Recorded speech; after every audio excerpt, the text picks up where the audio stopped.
Pulse നമ്മൾ എടുത്തു കഴിഞ്ഞാൽ എന്താണ് പൾസ് എന്ന് നമുക്ക് ആദ്യം മനസ്സിലാക്കണം. What is pulse? ബേസിക്കലി ഇവിടെ നിങ്ങൾക്ക് നോക്കിയ ഒരു പിക്ചർ കാണാൻ സാധിക്കും.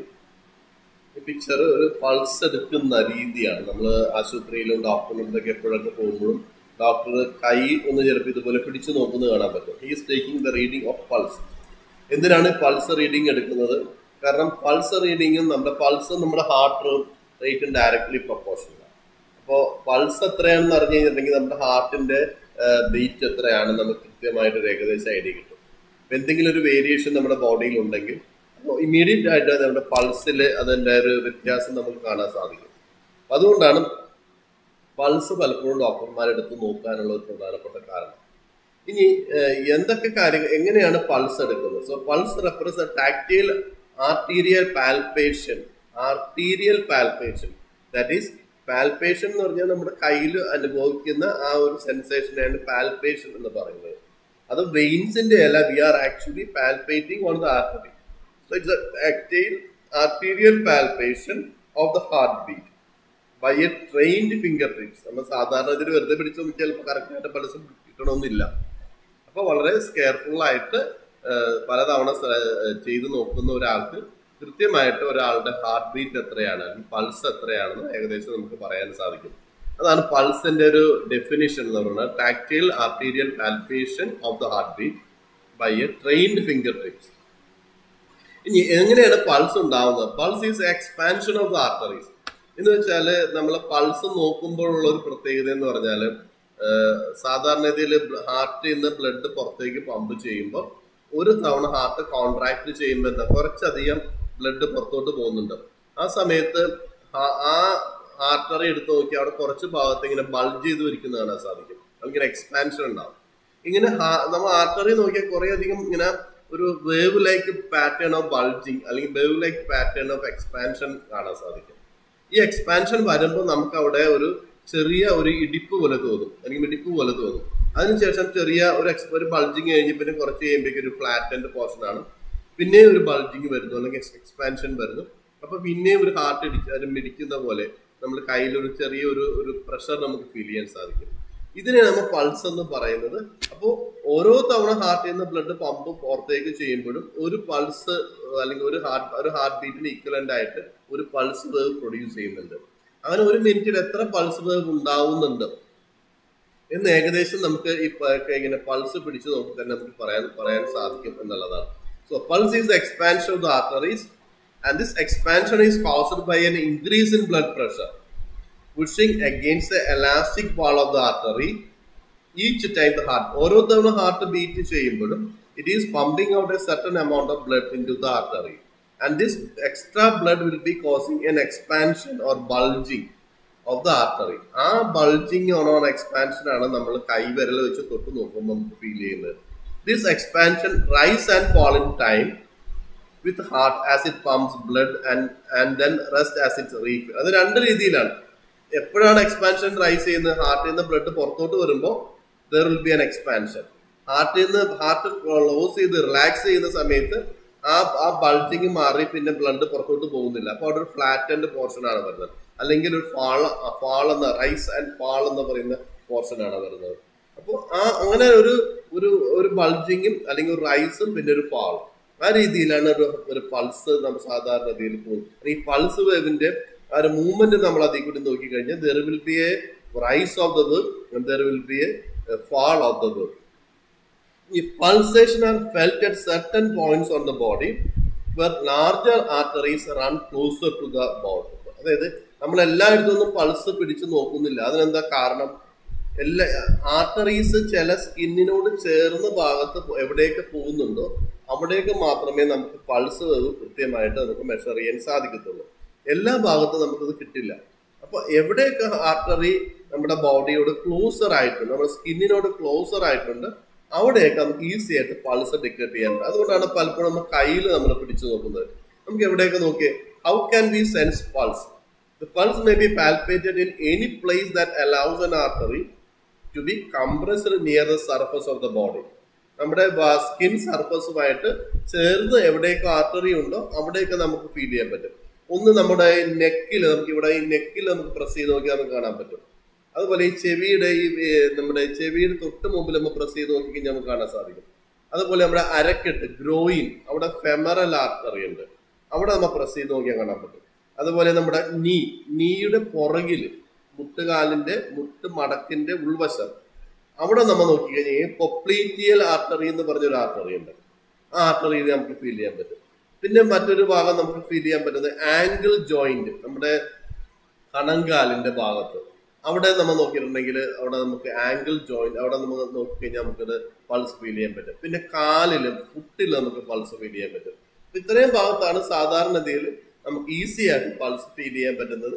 അത് പൊതുവെ എപ്പോഴും കോമൺ ആയിട്ട് ആളുകൾ ചെക്ക് ചെയ്യുന്നത് കയ്യിലാണ്. കാരണം ഡോക്ടേഴ്സിന് ശരീരത്തിന്റെ മറ്റു ഭാഗങ്ങൾ പരിശോധിക്കുന്നതിലും എളുപ്പമാണ് ശരീരത്തിന്റെ കയ്യിൽ പരിശോധിക്കുന്നത്. അതുകൊണ്ടാണ് അവർ കയ്യിൽ ചോദിക്കുന്നത്. അപ്പൊ കയ്യിലാണ് സാധാരണഗതിയിൽ പൾസ് പൊതുവെ ഡിക്റ്റേറ്റ് ചെയ്യാനുള്ള ഒരു മെഷർ ചെയ്ത് നോക്കുന്നത്. സോ അതായത് എവിടെയൊക്കെ നമ്മുടെ ബിഗർ ആർട്ടറി ഉണ്ടോ, ലാർജർ ആർട്ടറി ഉണ്ടോ, അവിടെയൊക്കെ ഈസി ആയിട്ട് നമുക്ക് പൾസ് ഡിക്റ്റേറ്റ് ചെയ്യാൻ സാധിക്കും. ഇനി pulse is equivalent to measuring the heart rate ഉണ്ടോ. The pulse or the count of arterial pulse per minute is equivalent to measuring heart. അപ്പൊ നമ്മുടെ ഹാർട്ട് റേറ്റ് മെഷർ ചെയ്യുന്ന, വേണമെങ്കിൽ നമുക്ക് സ്റ്റെതസ്കോപ്പ് വെച്ചിട്ട് ഹാർട്ട് റേറ്റ് മെഷർ ചെയ്യാൻ പറ്റും. ഉണ്ടോ. Heart rate can also be measured by listening to the heart by auscultation, traditionally using a stethoscope and counting it for a minute. അതായത് നമ്മുടെ ഹാർട്ടിൽ ഒരു സ്റ്റെതസ്കോപ്പ് വെച്ചിട്ട് നമ്മൾ ആ ശബ്ദം ഒരു മിനിറ്റ് എത്ര നേരത്തേക്കുണ്ട് എന്ന് നമ്മൾ മെഷർ ചെയ്യുകയാണെങ്കിൽ നമുക്ക് ആ രീതിയിൽ നമ്മുടെ ഹാർട്ട് റേറ്റ്, ഒരു മിനിറ്റിൽ എത്ര ഹാർട്ട് റേറ്റ് ഉണ്ടെന്ന് നമുക്ക് മെഷർ ചെയ്യാൻ സാധിക്കും. അപ്പൊ അതിന് ഈ കുറച്ചും കൂടി എളുപ്പത്തിൽ, ഇപ്പൊ സ്റ്റെതസ്കോപ്പ് ഇല്ലെങ്കിൽ നമുക്ക് വളരെ ഈസി ആയിട്ട് മെഷർ ചെയ്യാവുന്ന ഒരു രീതിയാണ് പൾസ് എന്ന് പറയുന്നത്. So pulse and heart rate are directly equal. So pulse is equivalent to heart rate. Heart rate എത്രയാണോ അത്രയും തന്നെയായിരിക്കും പൾസ് എന്ന് പറയുന്നത്. ഇനി എങ്ങനെയാണ് പൾസ് മെഷർ ചെയ്യുന്നത്? Here you can see the radial pulse. Radial ആർട്ടറിയിലുള്ള പൾസ് ആയതുകൊണ്ടാണ് അതിനെ റേഡിയൽ പൾസ് എന്ന് പറയുന്നത്. ഈ റേഡിയസ് എന്ന് പറയുന്നത് കൈയുടെ ഈ മുട്ടി നമ്മൾ വാച്ച് കെട്ടുന്ന അല്ലെങ്കിൽ വളയെല്ലാം ഇടുന്ന ഭാഗമാണ് നമ്മുടെ റേഡിയൽ പൾസ് മെഷർ ചെയ്യുന്നത്. അപ്പൊ ആ ഭാഗത്ത് നമ്മൾ എടുത്തിട്ട് നോക്കിക്കഴിയുമ്പോൾ അവിടെയാണ് സാധാരണ ഇതിൽ പൾസ് ചെയ്യുന്നത്. ഇനി the pulse is usually measured using 3 fingers. There is a reason for that. ഇവിടെ നോക്കിയേ, 3 വിരൽ കൊണ്ടാണ് ഈ പൾസ് എടുത്തിരിക്കുന്നത്. The finger closest to the heart, ഇതിലെ ഹാർട്ടിന്റെ ക്ലോസസ്റ്റ് ഈ ഒരു ഫിംഗർ ആണ്. Finger closest to the heart is used to occlude the pulse pressure. Pulse pressure എന്ന് പറയുന്നത് ആക്ച്വലി സിസ്റ്റോളിക് പ്രഷറും ഡയസ്റ്റോളിക് പ്രഷറും തമ്മിലുള്ള വേരിയേഷനെയാണ് നമ്മൾ പൾസ് പ്രഷർ എന്ന് സാധാരണയിൽ പറയുന്നത്. ഇനി രണ്ടാമത്തെ ഫിംഗർ, മിഡിൽ ഫിംഗർ എന്ന് പറയുന്നത് is used to get a crude estimate of blood pressure. Blood പ്രഷറിനെ കുറിച്ച് ഒരു ഐഡിയ കിട്ടാൻ വേണ്ടിയാണ്. Finger most distant to the heart, ഏറ്റവും ഹാർട്ടിൽ നിന്ന് ഏറ്റവും അകലേത് ഈ വിരല്, usually the ring finger is used to nullify the effect of ulnar pulse as 2 arteries are connected by palmar arches. അതായത് 2 ആർട്ടറി അവിടെ വരുന്നു. അൾനാർ ആർട്ടറി ഉണ്ട്, റേഡിയൽ ആർട്ടറി ഉണ്ട്. നമ്മൾ റേഡിയൽ ആർട്ടറിയിലാണ് പൾസ് പ്രഷർ ചെയ്യുന്നത്. അപ്പൊ ഈ അൾനാർ ആർട്ടറി എന്നുള്ള പൾസ് റേഡിയൽ ആർട്ടറിനെ എഫക്ട് ചെയ്യാതിരിക്കാൻ വേണ്ടിയാണ് അൾനാർ പൾസിനെ നമ്മൾ പതുക്കെ ഒന്ന് നള്ളിഫൈ ചെയ്യുന്നത് അല്ലെങ്കിൽ ഇല്ലാതാക്കുന്നത്. അപ്പൊ റേഡിയൽ ആർട്ടറിയിൽ നിന്ന് മാത്രമായിട്ടുള്ള പൾസ് നമുക്ക് കൃത്യമായിട്ട് കിട്ടും. അങ്ങനെ 3 വിരൽ കൊണ്ടാണ് സാധാരണ രീതിയിൽ നമ്മൾ പൾസ് മെഷർ ചെയ്യുന്നത്. അതിൽ 2 നമ്മൾ പ്രധാനമായിട്ടും യൂസ് ചെയ്യുന്നത്, ഒരെണ്ണം അൾനാർ പൾസിനെ ബ്ലോക്ക് ചെയ്യാനും, ഒരെണ്ണം യൂസ് ചെയ്യുന്നത് യൂസ് ചെയ്യുന്നത് ഒക്ലൂഡ് പൾസ് പ്രഷറിനെ ബ്ലോക്ക് ചെയ്യാനും. മിഡിൽ ഫിംഗർ ആണ് ഏകദേശം നമുക്കൊരു ക്രൂഡ് ആയിട്ടൊരു ബ്ലഡ് പ്രഷറിനെ കുറിച്ചൊരു പൾസ് പ്രഷറിനെ കുറിച്ചൊരു ഐഡിയ നമുക്ക് തരുന്നത്. And this branch of science that is dealing with study of pulse is known as sphygmology. Sphygmomanometer എന്നൊക്കെ കേട്ടിട്ടുണ്ട്. സ്പിഗ്മോളജി എന്ന് പറയുന്ന ബ്രാഞ്ചാണ്. It is use to study the phenomena of the pulse. പൾസിനെ കുറിച്ചും പൾസ് ഉണ്ടാക്കുന്ന അസോസിയേറ്റഡ് ഇവന്റ്സിനെ കുറിച്ചൊക്കെ നമുക്കൊരു ഐഡിയ തരുന്ന ഒരു ബ്രാഞ്ചാണ് സ്പിഗ്മോളജി എന്ന് പറയുന്നത്. ഇനി pressure waves generated by the heart in systole move in arterial walls. ഞാൻ നേരത്തെ പറഞ്ഞു, നമ്മൾ ഹാർട്ട് എടുത്തിട്ടുണ്ടെങ്കിൽ ഹാർട്ട് കോൺട്രാക്ട് ചെയ്യുമ്പോൾ കുറച്ച് ബ്ലഡ് പുറത്തോട്ട് വരുന്നുണ്ട്. അതുകൊണ്ട് അത് ആ ആർട്ടറീസിൽ ഒരു ബൾജിങ് അല്ലെങ്കിൽ ഒരു പ്രഷർ എക്സ്ട്രാ പ്രഷർ ഉണ്ടാക്കുന്നു. ആ എക്സസ് പ്രഷർ അല്ലെങ്കിൽ എക്സ്ട്രാ പ്രഷർ ആണ് നമുക്ക് പൾസ് ആയിട്ട് അനുഭവപ്പെടുന്നത്. So the pulse waves are generated by the heart in systole. Systole എന്ന് പറഞ്ഞാൽ കോൺട്രാക്ഷൻ ഓഫ് ദ ഹാർട്ട് ആണ്. And systole move the arterial walls. ഈ കോൺട്രാക്ഷൻ ആർട്ടീരിയൽ വാൾസിൽ കൂടി മുന്നോട്ട് പോകുമ്പോഴാണ് ഈ ഒരു പ്രഷർ വേവ്സ് വരുന്നത്. The forward movement of the blood occurs when boundaries are pliable. Pliable എന്ന് പറഞ്ഞാൽ എലാസ്റ്റിക് ആയി വഴങ്ങി കൊടുക്കുന്ന pliable. That is the meaning of word. Allowing expansion. അതാണ് pliable എന്ന വാക്കിന് അർത്ഥം. And complaint. അത് ആ വാക്കിന്റെ അർത്ഥം അത് തന്നെയാണ്. അത് അഡ്ജസ്റ്റ് ചെയ്ത് കൊടുക്കുന്നത്. അതാണ് കംപ്ലൈന്റ് എന്ന് പറയുന്നത്. These properties are enough to create a palpable pressure wave. ഈ നമ്മുടെ ആർട്ടറി എന്ന് പറഞ്ഞത് റിജിഡ് ആയിട്ടുള്ള ഒരു വേവ്സ് ഇതല്ല. വളരെ സോഫ്റ്റ് ആയിട്ടുള്ള, വളരെ ഫ്ലെക്സിബിൾ ആയിട്ടുള്ള, സോഫ്റ്റ് ആയിട്ടുള്ള ഒരു ഭിത്തിയാണ് ഈ ആർട്ടറിയുടെ ഭിത്തി എന്ന് പറയുന്നത്. അതിൽ കൂടി ഇതിൽ ശക്തമായിട്ട് പ്രഷർ പോയിട്ടുണ്ടെങ്കിൽ അത് അവിടെ ഇവിടെയൊക്കെ ബൾജ് ചെയ്ത് വരുന്നതായിട്ട് നമുക്ക് കാണാം. പിന്നെ ചെറിയൊരു സൈക്കിൾ ട്യൂബ് പോലെയുള്ള ട്യൂബാണ്. Heart rate may be greater or lesser than pulse rate depending on the physiological demand. ചില സമയത്ത് ഹാർട്ട് റേറ്റും പൾസ് റേറ്റും തമ്മിൽ എക്സാക്റ്റ് ആയിട്ട് മാച്ച് ആവണമെന്നില്ല. പക്ഷെ they are both directly proportion. ചില സമയത്ത് ഹാർട്ട് റേറ്റ് പൾസ് റേറ്റിനെക്കാട്ടും കൂടുതലായിരിക്കാം, ചില സമയത്ത് ഹാർട്ട് റേറ്റ് പൾസ് റേറ്റിനെ കുറവായിരിക്കാം. എങ്കിലും പൾസ് റേറ്റ് നോക്കിക്കഴിഞ്ഞാൽ നമുക്കൊരു വേഗ ഐഡിയ നമുക്ക് കിട്ടും. എന്തുമാത്രമാണ് ഹാർട്ടിന്റെ റേറ്റ്, ഹാർട്ടിന്റെ പ്രവർത്തനം എങ്ങനെയാണ്, ബോഡി നല്ല കൃത്യമായിട്ട് വർക്ക് ചെയ്യുന്നുണ്ടോ എന്നുള്ള കാര്യങ്ങളൊക്കെ നമുക്ക് കൃത്യമായിട്ട് നമുക്ക് പെട്ടെന്ന് തന്നെ നമ്മൾ ഹാർട്ട് റേറ്റ് നോക്കിക്കഴിഞ്ഞാൽ നമുക്ക് മനസ്സിലാക്കാൻ സാധിക്കും. So heart rate is determined by auscultation or audible sound at heart apex. In which case it is not the pulse. Heart rate determine ചെയ്യുന്നത് സ്റ്റെതസ്കോപ്പ് വെച്ചാണെന്ന് ഞാൻ പറഞ്ഞു. അതേസമയം പൾസ് റേറ്റ് മെഷർ ചെയ്യുന്നതോ അത് നമ്മൾ മെഷർ ചെയ്യുന്നത് റേഡിയൽ പൾസിന്റെ പാൽപേഷൻ വെച്ചാണ്. So pulse deficit, there is a term known as pulse deficit, difference between heart beat and pulsation at the periphery. അപ്പൊ നേരത്തെ ഞാൻ ഓൾറെഡി സൂചിപ്പിച്ചു കഴിഞ്ഞു, ഹാർട്ട് റേറ്റും പൾസ് റേറ്റും ഒരിക്കലും കറക്റ്റ് ആയിട്ട് മാച്ച് ചെയ്യണമെന്നില്ല, ഒരു ഡയറക്ട്ലി പ്രൊപ്പോർഷണലായിരിക്കാം. പക്ഷെ there will be always a difference between heart rate as well as a pulse rate, and this difference is known as a pulse deficit. So pulse deficit എന്ന് ചോദിച്ചു കഴിഞ്ഞാൽ എന്താണ്?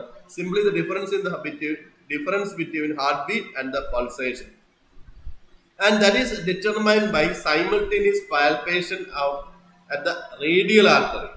റേഡിയൽ ആർട്ടറിയിലും heart അപ്പെക്സിൽ ഹാർട്ടില് സ്റ്റെതസ്കോപ്പ് വെച്ച് feel ചെയ്ത് രണ്ടും ഒരേ സമയം മെഷർ ചെയ്യുന്നത്. അങ്ങനെ മെഷർ ചെയ്യുമ്പോൾ നമുക്ക് കിട്ടും പൾസ് ഡെഫിസിറ്റ്. അപ്പൊ രണ്ടും ഒരേ സമയം ഒരാൾക്ക് തന്നെ മെഷർ ചെയ്യാൻ പറ്റില്ലായിരിക്കും, രണ്ട് വ്യക്തികളവിടെ വേണ്ടി വരും. ഒരാള് പൾസ് മെഷർ ചെയ്യും, മറ്റൊരാൾ ഹാർട്ട് റേറ്റ് മെഷർ ചെയ്യും. എന്നിട്ട് ആ രണ്ടും തമ്മിലുള്ള ഡിഫറൻസ് എത്രയെന്ന് നോക്കും. It may be present in case of premature beat or atrial fibrillation. Atrial fibrillation എന്ന് പറഞ്ഞ ഹാർട്ടിനെ എഫക്ട് ചെയ്യുന്ന ഒരു ഡിസോർഡർ ഉണ്ട്. ആ ഒരു ഡിസോർഡറിന്റെ കേസിൽ ഇത്തരം പൾസ് ഡെഫിസിറ്റ് ഒരു പലപ്പോഴും കാണാറുണ്ട്. അപ്പൊ അതുകൊണ്ട് നമുക്ക് ഹാർട്ട് ബീറ്റും പൾസ് റേറ്റും മെഷർ ചെയ്ത് നോക്കിക്കഴിഞ്ഞിട്ടുണ്ടെങ്കിൽ നമുക്ക് ഒരാൾക്ക് ഹാർട്ടിന് എന്തെങ്കിലും പ്രോബ്ലംസ് ഉണ്ടോ എന്ന് നമുക്ക് പെട്ടെന്നായിട്ട് കണ്ടുപിടിക്കാൻ സാധിക്കും. ഇനി നമ്മള് ഹാർട്ടിന്റെ നോർമൽ റിസൾട്ട്സ് നമുക്ക് നോക്കാം. അല്ലെ, പൾസ് റേറ്റിന്റെ നോർമൽ എത്രയൊക്കെയാണ്? കുറെ റെസ്റ്റിംഗ് ഹാർട്ട് റേറ്റ് ന്യൂ ബോൺസിന്റെ 0 to 1 month ആണെങ്കിൽ 70 to 190 beats per minute ആണ്. 1 to 11 months ഓൾഡിലുള്ള ഒരാൾ നോക്കി കുറച്ചുകൂടി കുഞ്ഞുങ്ങൾ പ്രായമാകുമ്പോഴേക്കും ബീറ്റ് കുറച്ചും കൂടി ഒന്ന് കുറഞ്ഞിട്ടുണ്ട്, 80 to 160 beats per minute ആയി. ദെൻ ഒരു വർഷമൊക്കെ കഴിയുമ്പോഴേക്കും again the heart rate decreases, that goes to 80 to 130 beats per minute ആവും. ഒരു 3 to 4 വയസ്സുള്ള കുട്ടികളെ നോക്കിക്കഴിഞ്ഞിട്ടുണ്ടെങ്കിൽ the beat will be 80 to 120 beats per minute ആണ്. കുഞ്ഞുങ്ങൾ വലുതാവും തോറും again there is a decrease in the heart rate, that up to in the children of 5 to 60 years old it will be 75 to 115 beats per minute, and children of 7 to 9 years old you can see that it is between 70 and 110 beats per minute. Children 10 years and older and adults including the senior citizens, they will have a heartbeat between 60 to 100 beats per minute. അപ്പോൾ ഇതാണ് സാധാരണ ഇതിൽ ഒരു normal heart beat എന്ന് പറയുന്നത്. Well trained athletes നോക്കിയ അത്ലറ്റ്സിന്റെ കേസിൽ, നല്ല physical endurance ഉള്ള അത്ലറ്റ്സിന്റെ കേസിൽ അവരുടെ ഹാർട്ട് റേറ്റ് കുറച്ചും കൂടി കുറവാണ്. നോക്കുക, it is between 40 to 60 beats per minute. അപ്പൊ അത്രയാണ്. അതായത് അവരുടെ ഹാർട്ട് ചിലപ്പോൾ കുറച്ചുകൂടി ഫാസ്റ്റ് ആയിട്ടായിരിക്കും അടിക്കുന്നത്, കുറച്ച് സ്ലോ ആയിട്ടായിരിക്കും അടിക്കുന്നത്. Then well-trained athletes have a heart rate of 40 to 60 beats per minute. ഇങ്ങനെയാണ് നോർമൽ ഹാർട്ട് റേറ്റിന്റെ ഒരു വ്യത്യാസം. ഇത് normally the pulse rate or heart rate between 60 to 100 beats per minute ആണ്. ഇനി a pulse that is hard to locate may mean blockages in artery. ഇപ്പൊ നമുക്ക് കൈവച്ച് നോക്കിയിട്ട് നമുക്ക് ഹാർട്ടിന്റെ പൾസ് ഒന്നും കിട്ടുന്നില്ല എന്ന് വെച്ചാൽ സാധാരണ ഇതിൽ അത് ഇൻഡിക്കേറ്റ് ചെയ്യുന്നത് എന്തെങ്കിലും ഒരു ബ്ലോക്ക് ആർട്ടറിയിലുണ്ട്, പൾസ് റേറ്റ് കറക്റ്റ് ആയിട്ടല്ല വരുന്നത് എങ്കിൽ that means there is some kind of problem associated with your heart. ഹാർട്ടിന്റെ പ്രവർത്തനത്തിന് എന്തെങ്കിലുമൊക്കെ തടസ്സങ്ങൾ ഉണ്ട് എന്ന് വരുമ്പോഴാണ് ഈ പൾസ് റേറ്റ് റോങ് ആയിട്ട് വരുന്ന സാധാരണയിൽ വരുന്നത്. These blockages are common in people with diabetes or hardening of artery. രണ്ട് രീതിയിലാണ് വരുന്നത്. പൾസിന് പ്രോബ്ലം ഉണ്ടാകുന്നു, ഡയബറ്റീസ് എന്ന് പറഞ്ഞ ഡിസോർഡർ വരുന്നുണ്ട്. അതുപോലെ അതീറോസ്ക്ലീറോസിസ് എന്ന് പറഞ്ഞ കൊളസ്ട്രോൾ ഡിപ്പോസിഷൻ വരുമ്പോൾ ഉണ്ടാകുന്ന ഒരു രോഗമുണ്ട്, അതാണ് അതീറോസ്ക്ലീറോസിസ്.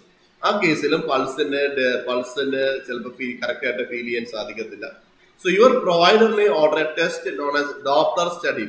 പ്രൊവൈഡർ നോക്കുന്ന doctor may order for a test known as Doppler study to check the blockage. അപ്പോൾ ഡോപ്ലർ എന്ന് പറഞ്ഞാൽ സൗണ്ട് വേവ്സ് ഉപയോഗിച്ചിട്ടുള്ള ഒരു തരം ഒരു ഡിറ്റക്ഷൻ ടെക്നിക്കാണ്. അതുവഴി നമുക്ക് ഹാർട്ടിന് എന്തെങ്കിലും ബ്ലോക്ക് ഉണ്ടോ എന്നൊക്കെ നമുക്ക് കണ്ടുപിടിക്കാൻ സാധിക്കും. ഇതാണ് പൾസിനെ കുറിച്ചുള്ളത്.